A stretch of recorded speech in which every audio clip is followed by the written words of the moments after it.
Good day everyone. My name is Suraj Sharma from RNTC Jamshedpur and my today's topic is Plasmonics. My contents are going to be what is Plasmonics, basic principles of Plasmonics, applications of Plasmonics, limitations of Plasmonics and future of Plasmonics. So, what is Plasmonics?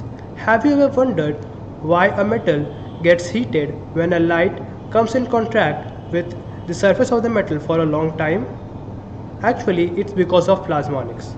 So, Plasmonics basically refers to the field of research of interaction of light with plasmons of a metal structure. They are confines of nanoscale region near the interface and is used to manipulate light in various ways. Basic principles of Plasmonics. So, when the electrons of light interacts with the metal surface, the electrons starts oscillating. As these waves couples with the field of light, they starts vibrating. So, because of this vibration, it leads to the absorption of some part of the light. Thus, an electromagnetic field is generated near the surface. Now, as some light is absorbed by the vibrating electrons, it's manipulated. Now, this manipulated light is used in such a way that it leads to beneficial circumstances. Applications of Plasmonics. Sensing.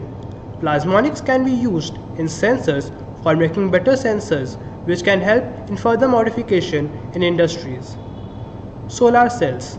Plasmonics can be used in making futuristic solar cells that can trap more energy from the solar light and be beneficial for us in future. Optical devices. Optical devices such as cameras and other equipments use Plasmonics for better imaging. Medical uses.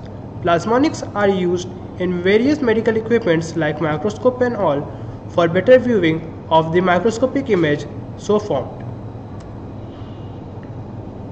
Limitations of Plasmonics. Expensive. Plasmonics is expensive because the manipulation of light is at nanoscale, which in usual is not possible. Scalability. Plasmonic devices are very difficult to develop in a large scale, thus scalability is an issue. Material loss. As the plasmonics electrons of light, as it interacts with the metal surface, some of the particles of the metal or properties takes the energy of the light. So in long run it may also affect the metal's surface and it lead to material loss. Durability. The plasmonic devices requires regular maintenance because they are not actually more durable and more prone to environment. Plasmonics for future. Metal nanoparticles can be used to target cancer with heat by inserting nanoscale metal particles in the skin where the cancer is affected and thus heating. As we know, cancer cells are prone to heat, they die over there and other cells don't get affected. Other than that, it can be used to make better sensors in future. Meanwhile, scientists are exploring new materials like graphene that can be better options for plasmonics.